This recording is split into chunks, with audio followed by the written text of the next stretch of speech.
जय हिंद दोस्तों, Sandeep tricky math special YouTube channel में आप सभी का स्वागत है। बिहार पुलिस कांस्टेबल नई भर्ती 2023 जिसमें टोटल पोस्ट है 21,391। इस पोस्ट के लिए रिटन एग्जाम है जो कि 24 सितंबर 2023 से स्टार्ट होने जा रहा है। ज्ञान बिंदु का प्रैक्टिस सेट नंबर 1 लेकर आए हैं जिसमें हम 1 से लेकर 100 तक का प्रश्न विस्तार से देखने वाले हैं। तो इस वीडियो में अंत तक बने रहिएगा। तो वीडियो स्टार्ट करते हैं और चलते हैं हम प्रश्न की तरफ।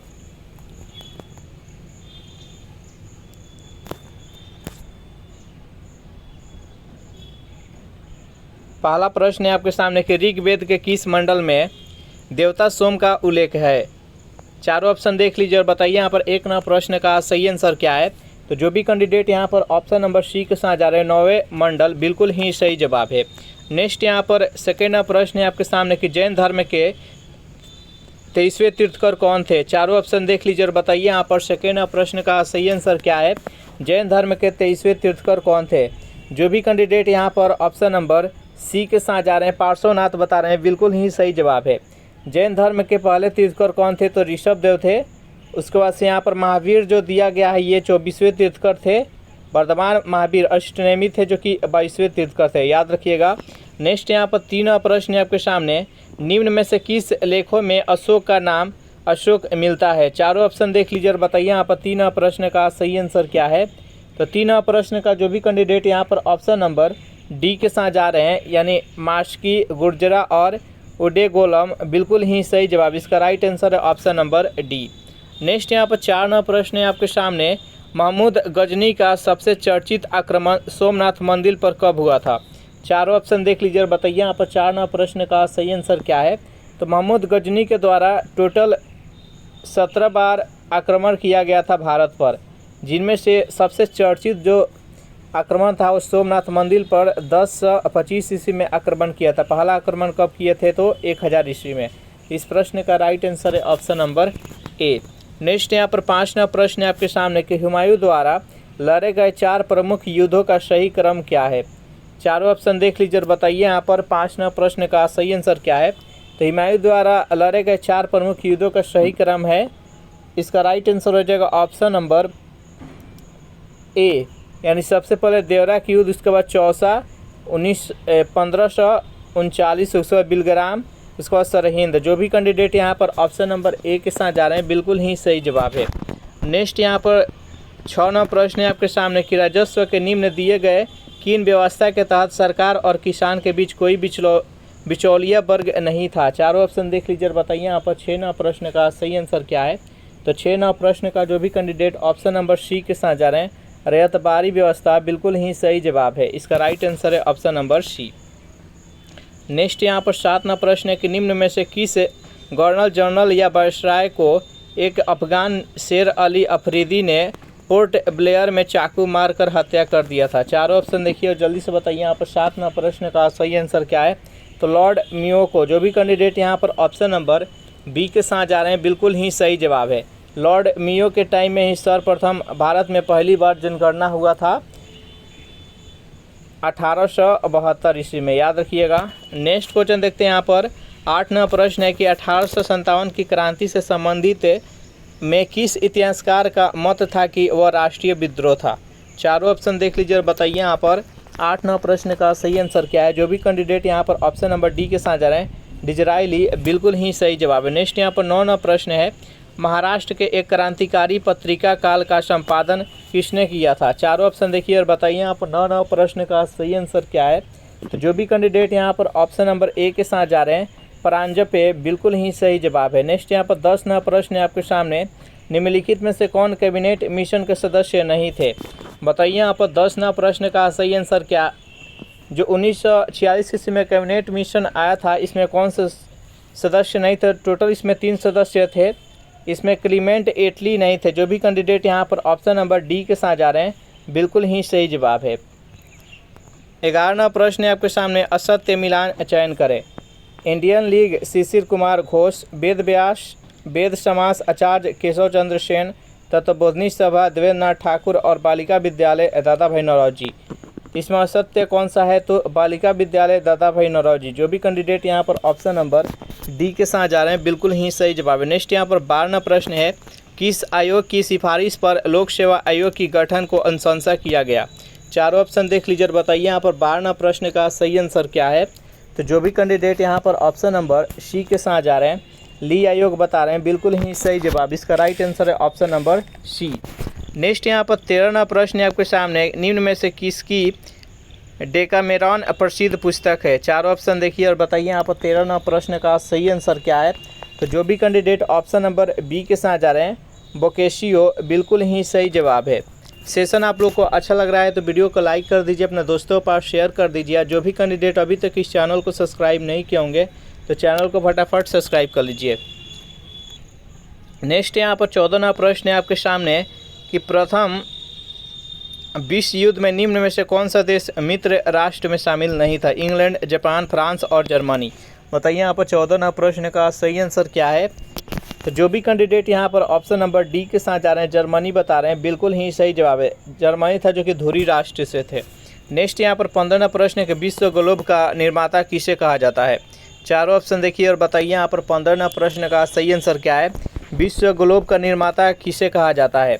15वां प्रश्न का जो भी कैंडिडेट यहाँ पर ऑप्शन नंबर ए के साथ जा रहे हैं, मार्टिन बैहम, बिल्कुल ही सही जवाब है। नेक्स्ट यहाँ पर 16वां प्रश्न है आपके सामने कि शनि ग्रह का सबसे बड़ा उपग्रह कौन सा है।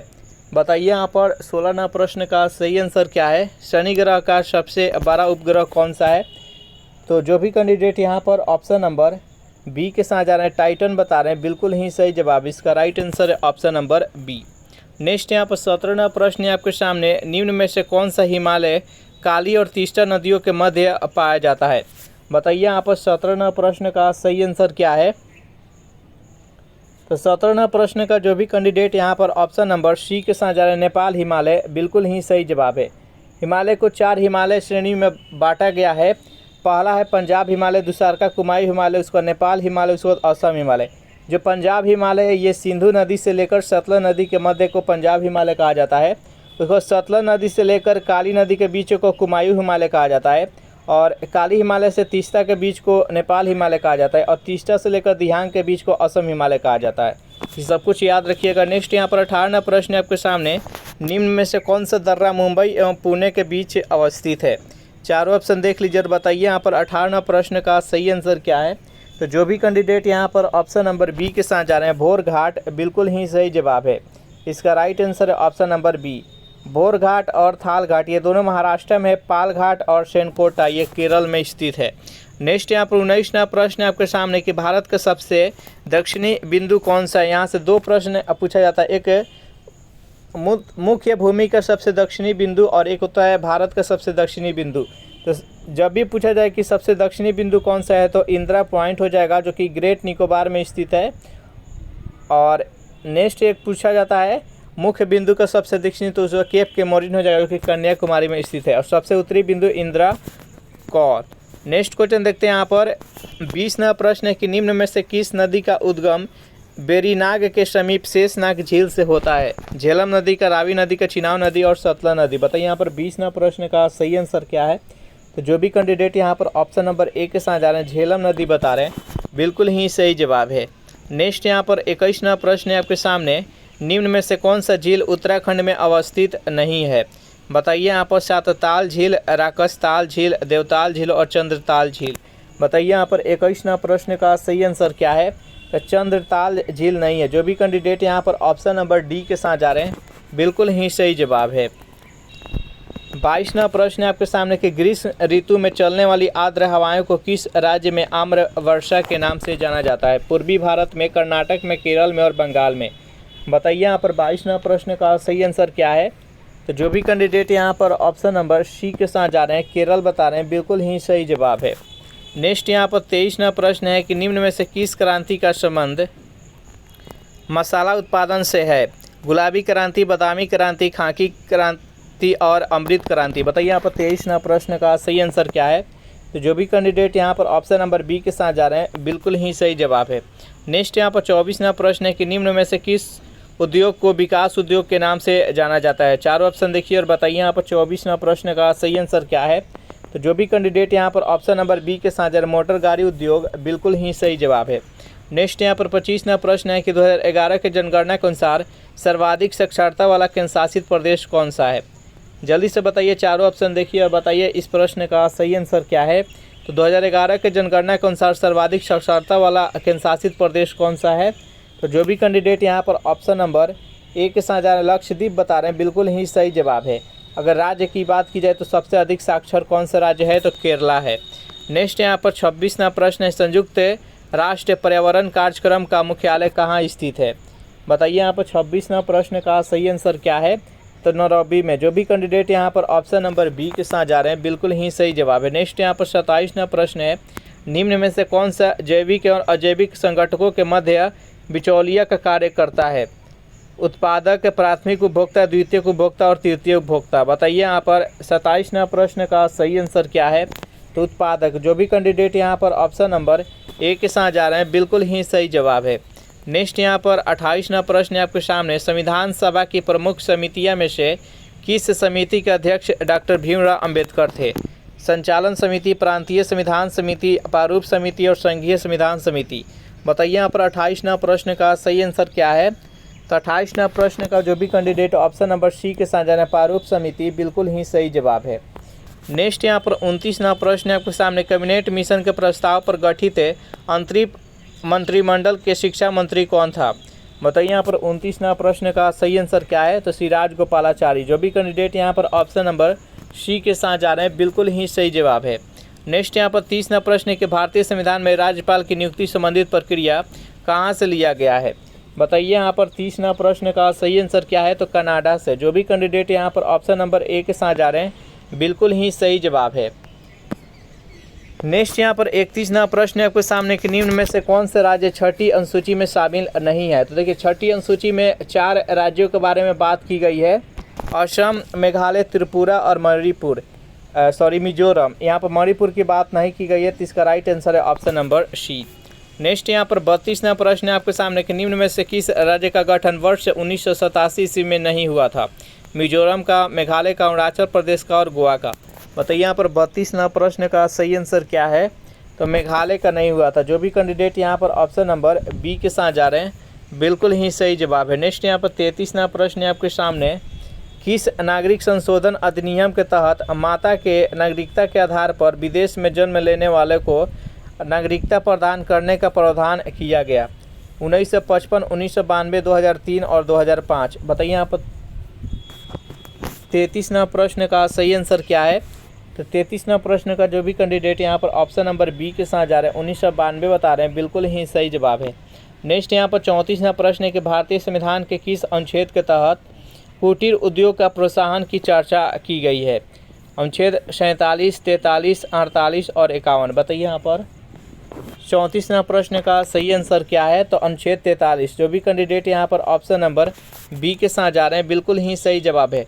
35वां प्रश्न है आपके सामने, निम्न में से कौन 2 बार उपराष्ट्रपति और 1 बार राष्ट्रपति बने हैं।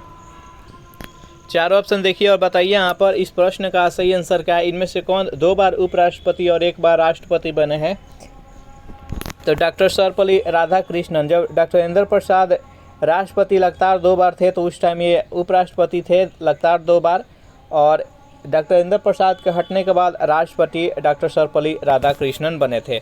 नेक्स्ट यहाँ पर 36वां प्रश्न, किस संविधान संशोधन अधिनियम के तहत लोकसभा और राज्यसभा विधानसभाओं में आंग्ल भारतीय के लिए सीटों का आरक्षण को समाप्त कर दिया गया। चारों ऑप्शन देख लीजिए। बताइए यहाँ पर 36वां प्रश्न का सही आंसर क्या है। तो 104वां संविधान संशोधन। जो भी कैंडिडेट ऑप्शन नंबर डी के साथ जा रहे हैं, बिल्कुल ही सही जवाब है। 37वां प्रश्न है, निम्न में से कौन सा अदिश राशि है। वेग, विस्थापन, त्वरण और विद्युत धारा। बताइए यहाँ पर 37वां प्रश्न का सही आंसर क्या है। निम्नलिखित में से कौन सा अदिश राशि है। तो जो भी कैंडिडेट यहाँ पर ऑप्शन नंबर डी के साथ जा रहे हैं, विद्युत धारा बता रहे हैं, बिल्कुल ही सही जवाब है। नेक्स्ट यहाँ पर 38वां प्रश्न आपके सामने, न्यूटन के गति के किस नियम के द्वारा बल का व्यंजक प्राप्त होता है। प्रथम नियम, द्वितीय नियम, तृतीय नियम और सभी। बताइए यहाँ पर 38वां प्रश्न का सही आंसर क्या है। तो जब भी बात की जाए कि न्यूटन के किस गति के नियम के द्वारा व्यंजन प्राप्त की जाए, तो द्वितीय नियम, और जब भी बोला जाए कि न्यूटन के किस गति के नियम के कारण बल का परिभाषा मिलता है, तो प्रथम नियम। नेक्स्ट यहाँ पर 39वां प्रश्न है आपके सामने, निम्न में से कौन सा शक्ति के मात्रक नहीं है? चारों ऑप्शन देखिए और बताइए यहाँ पर इस प्रश्न का सही आंसर क्या है। तो हॉर्स पावर भी है, किलोवाट भी है, मेगावाट भी है, यहाँ पर WH नहीं है। जो भी कैंडिडेट यहाँ पर ऑप्शन नंबर सी के साथ जा रहे हैं बिल्कुल ही सही जवाब है। नेक्स्ट यहाँ पर 40वां प्रश्न है आपके सामने कि जल का महत्तम घनत्व किस पर होता है? 4 डिग्री फ़ारेनहाइट पर। चारों ऑप्शन देखिए और बताइए यहाँ पर इस प्रश्न का सही आंसर क्या है।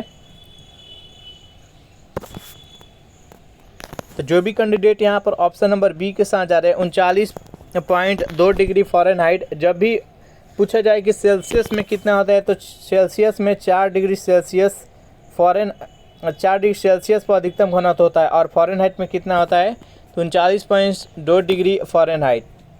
नेक्स्ट यहाँ पर 41वां प्रश्न है आपके सामने, निम्न में से कौन विद्युत चुंबकीय तरंग है? चारों ऑप्शन देखिए, बताइए यहाँ पर 41वां प्रश्न का सही आंसर क्या है। तो यहाँ पर गामा किरण है जो कि विद्युत चुंबकीय तरंग है, इसका राइट आंसर है ऑप्शन नंबर सी। नेक्स्ट यहाँ पर 42वां प्रश्न है आपके सामने, अवतल दर्पण में अगर कोई वस्तु को वक्ता केंद्र पर रखा जाए तो इसका प्रतिबिंब कहाँ बनेगा? तो अवतल दर्पण में जब भी किसी वस्तु को वक्ता केंद्र पर रखा जाता है तो इसका प्रतिबिंब वक्ता केंद्र पर ही बनता है, वस्तु के बराबर बनता है, उल्टा बनता है और वास्तविक बनता है। जो भी कैंडिडेट यहाँ पर ऑप्शन नंबर बी के साथ जा रहे हैं, वक्ता केंद्र बता रहे हैं, बिल्कुल ही सही जवाब है। नेक्स्ट यहाँ पर 43वां प्रश्न है आपके सामने कि जहाँ रुक रुक कर थोड़े समय के लिए विद्युत धारा की आवश्यकता होती है वहाँ किस प्रकार के सेल का प्रयोग किया जाता है? चारों ऑप्शन देख लीजिए और बताइए यहाँ पर 43वां प्रश्न का सही आंसर क्या है। तो 43वां प्रश्न का जो भी कैंडिडेट ऑप्शन नंबर ए के साथ जा रहे हैं, लेग्रांजे सेल, बिल्कुल ही सही जवाब है। नेक्स्ट यहाँ पर 44वां प्रश्न है आपके सामने, जिस पदार्थ से विद्युत फ्यूज बने होते हैं इसका क्या गुण होता है? बताइए यहाँ पर 44वां प्रश्न का सही आंसर क्या है। तो जिस पदार्थ का विद्युत फ्यूज बने होते हैं उसका गुण क्या होता है? तो जो भी कैंडिडेट ऑप्शन नंबर ए के साथ जाते हैं, उच्च गलनांक और निम्न प्रतिरोध। सॉरी, इसका आंसर होगा ऑप्शन नंबर डी, निम्न गलनांक होता है और उच्च प्रतिरोध होता है। इसका राइट आंसर हो जाएगा ऑप्शन नंबर डी। नेक्स्ट यहाँ पर 45वां प्रश्न आपके सामने, पृथ्वी पर सबसे ज़्यादा कौन सा धातु पाया जाता है? बताइए यहाँ पर 45वां प्रश्न का सही आंसर क्या है। यहाँ पर धातु की बात की जा रही है, तो पृथ्वी पर सबसे अधिक कौन सा धातु पाया जाता है? तो एल्युमिनियम पाया जाता है। जो भी कैंडिडेट यहाँ पर ऑप्शन नंबर ए के साथ जा रहे हैं, बिल्कुल ही सही जवाब है। 46वां प्रश्न है, दाब बढ़ने से द्रव का क्वथनांक पर क्या प्रभाव पड़ता है? बताइए यहाँ पर 46वां प्रश्न का सही आंसर क्या है। तो दाब बढ़ने से द्रव के क्वथनांक पर क्या परिवर्तन होगा? तो इस बढ़ेगा, दाब बढ़ेगा तो उसका क्वथनांक भी बढ़ेगा। इसका राइट आंसर है ऑप्शन नंबर ए। 47वां प्रश्न है कि इलेक्ट्रॉन की तरंग प्रकृति की खोज किसने किया था? चारों ऑप्शन देख लीजिए और बताइए यहाँ पर 47वां प्रश्न का सही आंसर क्या है। इलेक्ट्रॉन तरंग की प्रकृति की खोज किसने की? तो डी ब्रोगली ने। जो भी कैंडिडेट यहाँ पर ऑप्शन नंबर सी के साथ जा रहे हैं, बिल्कुल ही सही जवाब है। नेक्स्ट यहाँ पर 48वां प्रश्न है, आवर्त सारणी के अष्टक नियम का सिद्धांत किसने दिया था? चारों ऑप्शन देख लीजिए, बताइए यहाँ पर 48वां प्रश्न का सही आंसर क्या है। तो आवर्त सारणी के अष्टक नियम का सिद्धांत किसने दिया था? तो न्यूलैंड्स ने। न्यूलैंड्स का अष्टक नियम, इसका राइट आंसर है ऑप्शन नंबर डी। डोबराइनर ने त्रिक नियम दिए थे और मेंडलीफ ने सर्वप्रथम आवर्त सारणी तैयार किए थे जो कि परमाणु द्रव्यमान पर आधारित था। और आधुनिक जो आवर्त सारणी है ये परमाणु संख्या पर आधारित है और इसका निर्माण किसने किया था? तो मोस्ले ने किए थे। नेक्स्ट यहाँ पर 49वां प्रश्न है आपके सामने, निम्न में से कौन संतृप्त हाइड्रोकार्बन है? ऑप्शन नंबर ए है मेथेन, बी है पेंटीन, सी है इथाइन और डी है प्रोपीन। बताइए इस प्रश्न का सही आंसर क्या है। 49वां प्रश्न का जो भी कैंडिडेट ऑप्शन नंबर ए के साथ जा रहे हैं, मेथेन बता रहे हैं, बिल्कुल ही सही जवाब है। अगर इस सेशन का आपको पीडीएफ चाहिए तो उसके लिए टेलीग्राम ग्रुप बना दिए, जिसका लिंक इसी वीडियो के नीचे डिस्क्रिप्शन में मिल जाएगा, वहाँ से ज्वाइन करके इसका पीडीएफ डाउनलोड कर सकते हैं। 50वां प्रश्न है कि कोशिका के केंद्र की खोज किसने की? चारों ऑप्शन देख लीजिए, बताइए यहाँ पर 50वां प्रश्न का सही आंसर क्या है। तो रॉबर्ट ब्राउन ने। जो भी कैंडिडेट यहाँ पर ऑप्शन नंबर बी के साथ जा रहे हैं, बिल्कुल ही सही जवाब है। और कोशिका का खोज किसने किया था? तो रॉबर्ट हुक ने 1665 ईस्वी में। नेक्स्ट यहाँ पर 51वां प्रश्न है कि एक संक्रिय क्रांस में F2 पीढ़ी के पौधे का फोनोटाइप का अनुपात क्या होता है? चारों ऑप्शन देख लीजिए, बताइए यहाँ पर 51वां प्रश्न का सही आंसर क्या है। तो जो भी कैंडिडेट यहाँ पर ऑप्शन नंबर ए के साथ जा रहे हैं, 3:1, बिल्कुल ही सही जवाब है। नेक्स्ट यहाँ पर 52वां प्रश्न है आपके सामने, किस शैवाल का प्रयोग अंतरिक्ष यात्री प्रोटीन युक्त भोजन जल और ऑक्सीजन प्राप्त करने के लिए करते हैं। चारों ऑप्शन देख लीजिए और बताइए यहाँ पर 52वां प्रश्न का सही आंसर क्या है। तो क्लोरेला। जो भी कैंडिडेट यहाँ पर ऑप्शन नंबर डी के साथ जा रहे हैं बिल्कुल ही सही जवाब है। चलिए नेक्स्ट यहाँ पर 53वां प्रश्न है आपके सामने कि पादप जगत के किस वर्ग को वनस्पति जगत का उभयचर कहा जाता है। चारों ऑप्शन देख लीजिए और बताइए यहाँ पर 53वां प्रश्न का सही आंसर क्या है।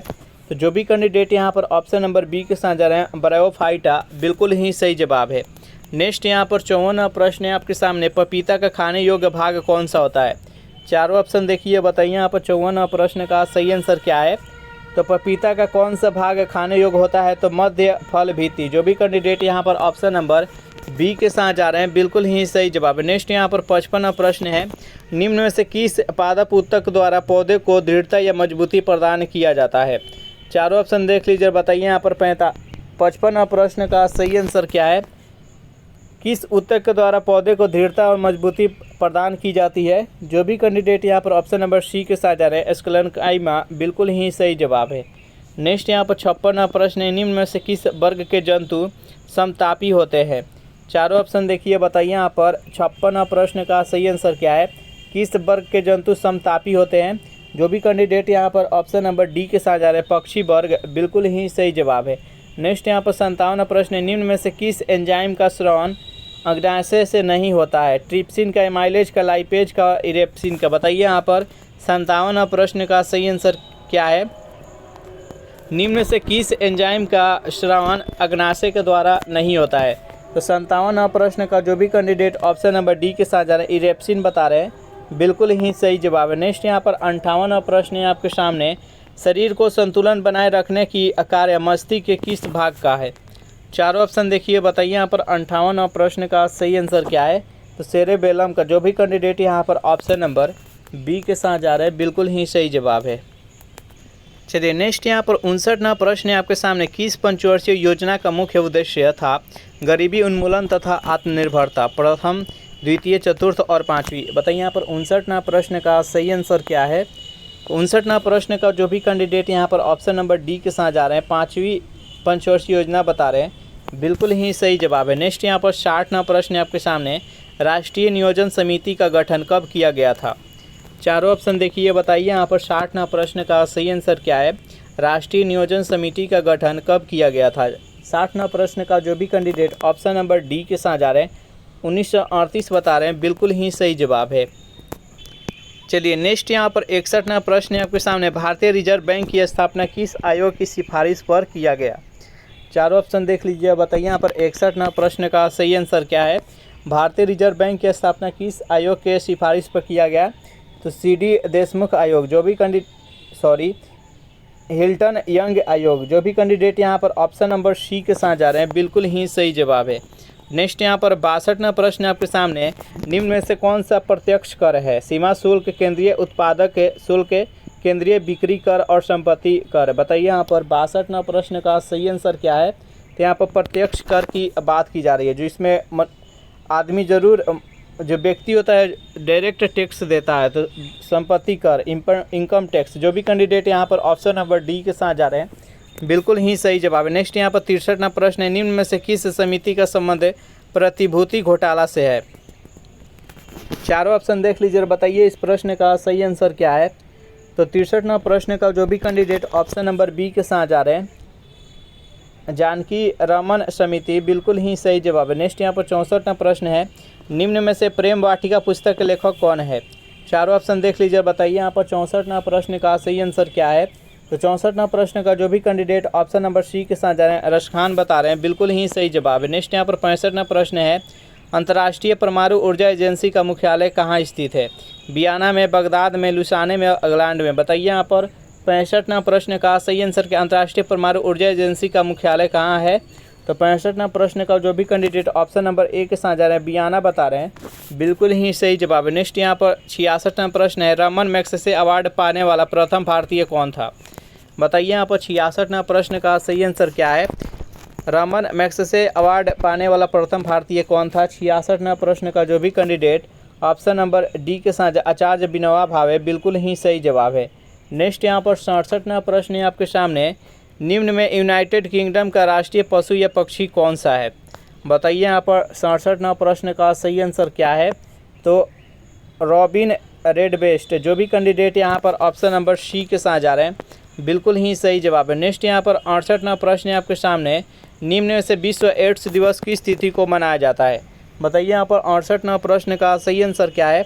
निम्न में से एड्स दिवस किस तिथि को मनाया जाता है? तो 1 दिसंबर को। जो भी कैंडिडेट यहाँ पर ऑप्शन नंबर ए के साथ जा रहे हैं बिल्कुल ही सही जवाब है। नेक्स्ट यहाँ पर 69वां प्रश्न है आपके सामने कि भाभा परमाणु अनुसंधान केंद्र कहाँ स्थित है?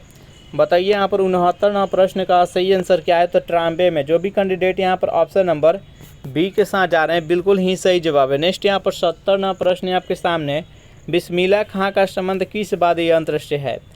बताइए यहाँ पर 70वां प्रश्न का सही आंसर क्या है? तो बिस्मिल्लाह खां का संबंध किस वाद्य यंत्र से है? तो शहनाई से। जो भी कैंडिडेट यहाँ पर ऑप्शन नंबर डी के साथ जा रहे हैं बिल्कुल ही सही जवाब है। नेक्स्ट यहाँ पर 71वां प्रश्न है आपके सामने, निम्न में से किनका समाधि स्थल महाप्रयाण घाट में स्थित है? राजेंद्र प्रसाद का, जगजीवन राम का, राजीव गांधी का और ज्ञानी जैल सिंह। बताइए यहाँ पर 71वां प्रश्न का सही आंसर क्या है?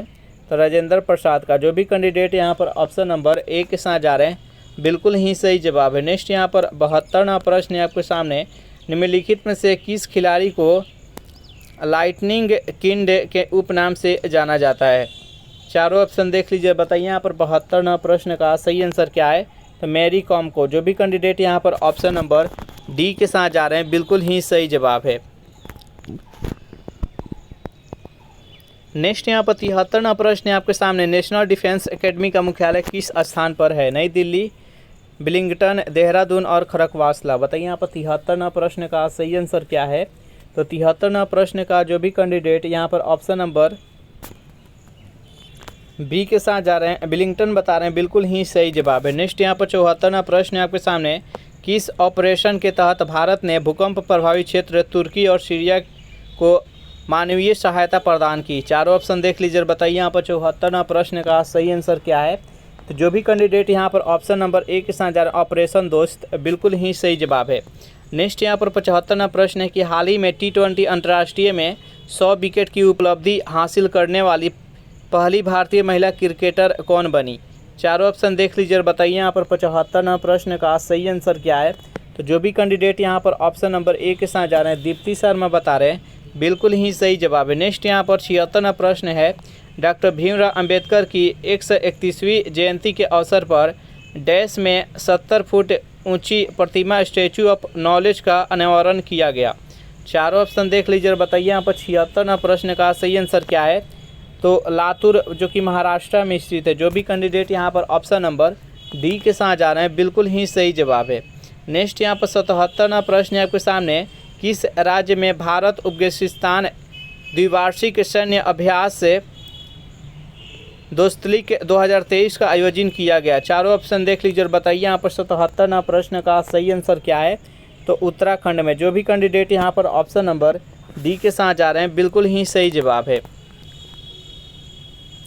78वां प्रश्न है आपके सामने, 2025 से मैड्रिड इंटरनेशनल बुक फेयर का थीम देश होगा फ्रांस, नेपाल, चीन और भारत। बताइए यहाँ पर 78वां प्रश्न का सही आंसर क्या है? तो जो भी कैंडिडेट यहाँ पर ऑप्शन नंबर डी के साथ जा रहे हैं भारत बता रहे हैं बिल्कुल ही सही जवाब है। नेक्स्ट यहाँ पर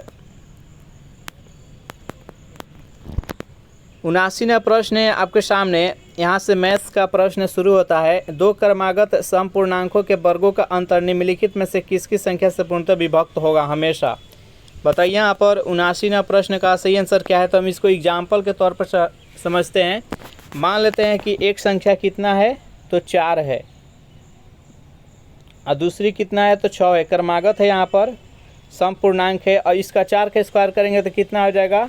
तो 16 हो जाएगा और 6 का स्क्वायर करेंगे तो कितना हो जाएगा? तो 36 हो जाएगा।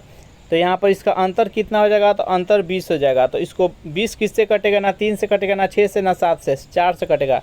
तो इसका राइट आंसर हो जाएगा ऑप्शन नंबर बी। उसी प्रकार अगर 2 और 4 को भी ले, 2 और 4 का, तो 2 का कितना हो जाता है? तो 4 हो जाएगा। 4 का कितना हो जाता है? तो 16 हो जाता है। तो 16 में से 4 माइनस करेंगे तो कितना हो जाएगा? 12 हो जाएगा। 12 किससे कटेगा? तो 12 4 से कटेगा। नेक्स्ट यहाँ पर 80वां प्रश्न है आपके सामने, एक रेडियो को 990 रुपये में बेचकर दुकानदार 10% का लाभ कमाता है, तो इसे 890 रुपये में अगर बेचेगा तो उसे कितने प्रतिशत का लाभ या हानि होगा। तो चलिए इसको सॉल्व करते हैं। यहाँ पर विक्रय मूल्य कितना है, तो 900 कितना है, तो 90 है। 990 पर अगर वो बेचता है तो कितना का उसको लाभ होता है, तो 10% का लाभ होता है। 10% का लाभ यानी 100 के वस्तु कितना में बेचा होगा, तो 110 में बेचा होगा। इसको सॉल्व करते हैं यहाँ पर, तो 1199 यानी 900। तो उस वस्तु का कितना क्रय मूल्य कितना हो गया, तो 900। 900 का वस्तु कितना में बेचा होगा, तो 990 में बेचा होगा, तो उसको कितना 10% का लाभ हो रहा है। तो यहाँ पर 890 रुपये में बेचेगा तो उसको कितने परसेंट का लाभ या हानि होगा। तो 900 पर कितने का यहाँ पर बेचा जा रहा है, तो यहाँ पर 890 यानी 10% का हानि हो रहा है। 10 का हानि हो रहा है तो गुने में यहाँ पर हो गया 100। इसको जब सॉल्व करेंगे तो कितना हो जाएगा, 10/9 हो जाएगा। 10/9, तो 9 एकम 9 और 9 एक 10, यानी इसका राइट आंसर हो जाएगा ऑप्शन नंबर डी हो जाएगा। हानि हो रहा है तो 1.1/9% हानि, इसका राइट आंसर है ऑप्शन नंबर डी। नेक्स्ट यहाँ पर 81वां प्रश्न थोड़ा सा लेंदी है, इसको सॉल्व कर लीजिएगा। इस प्रश्न का आंसर हम बता देते हैं। इस प्रश्न का आंसर हो जाएगा वो ऑप्शन नंबर सी हो जाएगा, यानी 48 हो जाएगा। नेक्स्ट यहाँ पर 82वां प्रश्न है आपके सामने, चलिए इसको सॉल्व करते हैं। यहाँ पर दिया गया है कि 30 मीटर प्रति सेकंड की चाल से जा रही एक रेलगाड़ी 600 मीटर लंबे प्लेटफॉर्म को 30 सेकंड में पार कर रही है, तो इस रेलगाड़ी की लंबाई कितनी होगी। तो चलिए इसको सॉल्व करते हैं। सबसे पहले हम टोटल डिस्टेंस ज्ञात कर लेते हैं। यहाँ पर टाइम दिया गया और चाल दिया गया है, तो चाल और टाइम से कितना डिस्टेंस मालूम हो जाएगा। तो दूरी बराबर कितना होता है, तो समय गुने चाल होता है। तो इसका समय कितना है, तो 30 सेकंड है, और चाल कितना है, तो 30 होता है। तो कितना जाएगा, तो ये 900 हो जाएगा। टोटल डिस्टेंस यहाँ पर कितना हो जाएगा, 900 मीटर। यहाँ पर प्लेटफॉर्म की लंबाई कितना है, तो प्लेटफॉर्म की लंबाई 600 है, तो 600 माइनस कर लेंगे इसमें 900 में से, तो ट्रेन का लंबाई निकल कर आ जाएगा। तो ट्रेन का लंबाई कितना है, तो 300 मीटर है। इसका राइट आंसर हो जाएगा ऑप्शन नंबर डी। 83वां प्रश्न है आपके सामने कि एक व्यक्ति ने 400 रुपये 2 वर्षों के लिए, 550 रुपये 4 वर्ष के लिए और 1200 रुपये 6 वर्ष के लिए एक ही दर पर उधार लिया। यदि उसे कुल ब्याज 1020 रुपये मिला तो ब्याज की वार्षिक दर कितने प्रतिशत होगा। जल्दी से सॉल्व कीजिए और बताइए यहाँ पर इस प्रश्न का सही आंसर क्या है। तो चलिए इसको सॉल्व करते हैं। यहाँ पर देखिए, सबसे पहले हम समझते हैं कि ब्याज बराबर क्या होता है। तो ब्याज बराबर क्या होता है, तो मूलधन गुने समय गुने दर बटा 100 होता है। अब इसी पर हल हो जाएगा। देखिए सॉल्व करते हैं। यहाँ पर देखिए 400 रुपया लिया है, वो 2 वर्षों के लिए है। मान लेते हैं कि ब्याज उसका रेट कितना है, तो x% है। तो यहाँ पर कितना हो जाएगा, 4 दूना 8, 800 हो जाएगा। उसके बाद देखिए 550 है, जो कि कितने वर्ष के लिए लिया जा रहा है, तो 550 है जो कि 4 वर्ष के लिए लिया जा रहा है। तो कितना हो जाएगा, तो यहाँ पर 4 से गुना करेंगे 550 में, तो कितना हो जाएगा 2200 x हो जाएगा। उसके बाद से यहाँ पर और 1200 जो रुपया है वो 6 वर्षों के लिए, तो 6 वर्ष 12 72, यहाँ पर 7200 और 1 और बाटा में कितना हो जाएगा, तो 100 और बराबर टोटल इसको ब्याज कितना मिल रहा है, तो 1020 मिल रहा है। अब इसको सब में से हम 100 कॉमन ले रहे हैं, तो 100 कॉमन लेंगे तो कितना हो जाएगा, ये 8 हो जाएगा। 8x और प्लस में कितना हो जाएगा, तो 22x और प्लस में 72x और यहाँ से 100 ख़त्म हो जाएगा, तो बराबर कितना हो जाएगा, तो 1020 बचेगा। अब इसको ऐड करेंगे तो कितना हो जाएगा, ऐड करने के बाद इसका मान हो जाएगा 102x। अब बराबर में कितना हो जाएगा, तो 1020। अब यहाँ से कट करेंगे तो कितना, x का मान निकल के आ जाएगा 10, यानी कितना रेट है उसका, तो 10% है। तो जो भी कैंडिडेट यहाँ पर ऑप्शन नंबर बी के साथ जा रहे हैं, बिल्कुल ही सही जवाब है। आप आशा करते हैं कि समझ में आ गया होगा। नेक्स्ट क्वेश्चन देखते हैं। यहाँ पर देखिए 84वां प्रश्न है आपके सामने कि किसी धन का 8% वार्षिक दर से 2 वर्ष का चक्रवृद्धि ब्याज मिश्र धन कितना है, तो 2916 है, तो उसका धन कितना होगा। तो इसको हम लिख देते हैं, इसको सॉल्व कर लीजिएगा, आंसर आ जाएगा 100%। तो देखिए मान लेते हैं कि प्रिंसिपल को P मान लेते हैं और इसमें कितना अब ब्याज कितना है, तो 8% है, तो 2 वर्ष के लिए है, तो कितना हो जाएगा, तो 108 और बाटा में कितना हो जाएगा 100 और गुने में 108 और बाटा में 100 बराबर कितना हो जा रहा है, तो 2916 हो जा रहा है। बस इसी को आप सॉल्व कीजिएगा तो यहाँ पर पी का मान निकल कर आ जाएगा। तो 84वां प्रश्न का आंसर निकल कर आ जाएगा ऑप्शन नंबर सी यानी 2500। नेक्स्ट यहाँ पर 85वां प्रश्न है आपके सामने। 85वां प्रश्न का आंसर हो जाएगा ऑप्शन नंबर बी 15 सेंटीमीटर। थोड़ा सा लेंदी होगा, इसका सॉल्व कीजिएगा, इसका 85 का आंसर निकल के आ जाएगा 15 सेंटीमीटर। 86वां प्रश्न है आपके सामने कि एक पेड़ है जिसका हाइट कितना है, तो 10 मीटर है। यहाँ एक पेड़ है मान लेते हैं और इसका हाइट कितना है, तो इसका हाइट पूरा का हाइट कितना है, तो 10 मीटर है।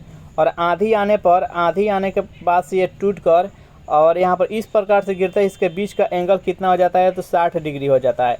तो इसका टोटल मान लेते हैं, टोटल मान कितना 10 मीटर है। इसको अगर मान लेते हैं जहाँ से टूटा है वहाँ तक का मान लेते हैं कि x है, तो इसका कर्ण का मान निकल के कितना आ जाएगा, तो 10 में से हम x कर लेंगे तो मान हो जाएगा।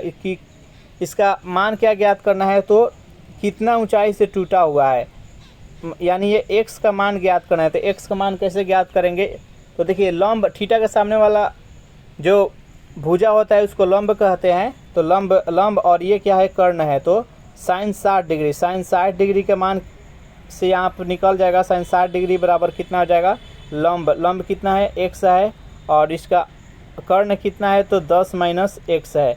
अब बस इसी को सॉल्व कर लीजिएगा, x का मान निकल कर आ जाएगा। और यहाँ पर √3 का मान 1.73 दिया गया है, वहाँ पर √3 का मान रख दीजिएगा, आंसर हो जाएगा। नेक्स्ट यहाँ पर 87वां प्रश्न है आपके सामने। यहाँ पर दिया गया है कि 5 tan थीटा बराबर 4, तो यहाँ पर इसका मान ज्ञात करना है। तो चलिए जल्दी से इसको सॉल्व कर लेते हैं।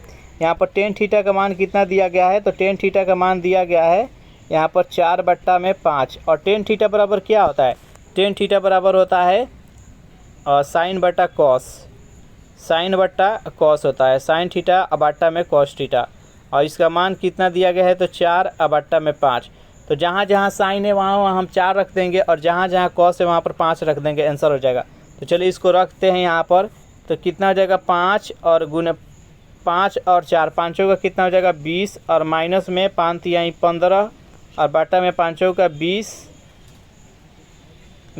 और प्लस में 15, यानी इसको ऐड करेंगे तो कितना हो जाएगा, तो 5 और बाटा में 35, और इसको और छोटा करेंगे तो 1/7 हो जाएगा। जो भी कैंडिडेट ऑप्शन नंबर बी के साथ जा रहे हैं बिल्कुल ही सही जवाब है। नेक्स्ट यहाँ पर इसको सॉल्व कर लीजिएगा, सिंपल सा है। यहाँ पर वाट यानी x का मान ज्ञात करना है।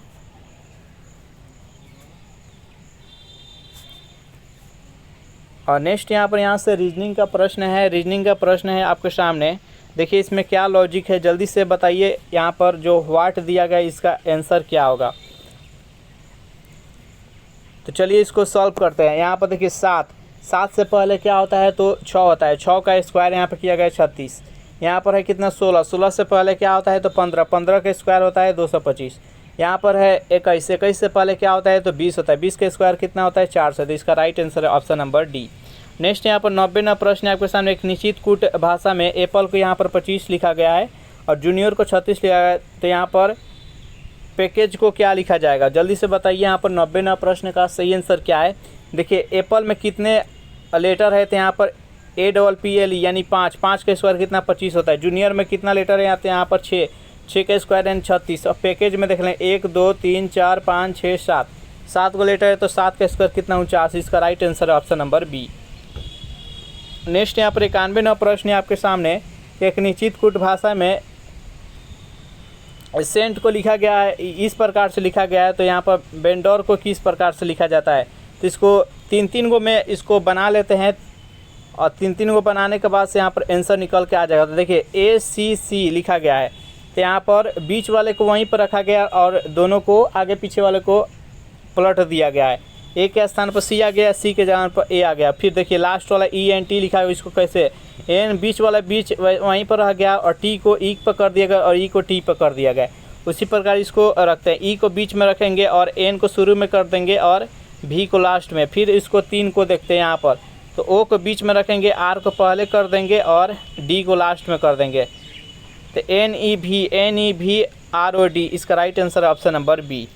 नेक्स्ट यहाँ पर 92वां प्रश्न है आपके सामने। आप भाला तो जग भाला, वाक्य में जो रेखांकित शब्द आप है ये कौन सा सर्वनाम है, जल्दी से बताइए। यहाँ पर 92वां प्रश्न का सही आंसर क्या है।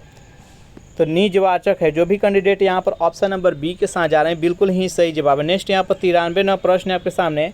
यहाँ पर उल्लास, उल्लास शब्द का सही संधि विच्छेद क्या होगा बताइए। यहाँ पर 93वां प्रश्न का सही आंसर क्या है, तो उत्तजोरलास। जो भी कैंडिडेट यहाँ पर ऑप्शन नंबर ए के साथ जा रहे हैं बिल्कुल ही सही जवाब, यह व्यंजन संधि है। नेक्स्ट यहाँ पर 94वां प्रश्न आपके सामने है कि निम्न शब्द में उपयुक्त समास का चयन कीजिए। यहाँ पर सुख दुख, सुख दुख में कौन सा समास लगा है आपको बताना है। तो देखिए द्वंद्व समास में क्या होता है, तो समास विग्रह के बाद उसके बीच में और आता है, इसका दोनों पद प्रधान होता है। तो सुख दुख को अगर समास विग्रह करेंगे तो सुख और दुख, तो इसका राइट आंसर हो जाएगा ऑप्शन नंबर ए। द्विगुणी समास में पहला पद होता है संख्यावाचक, जैसे त्रिभुज चतुर्भुज।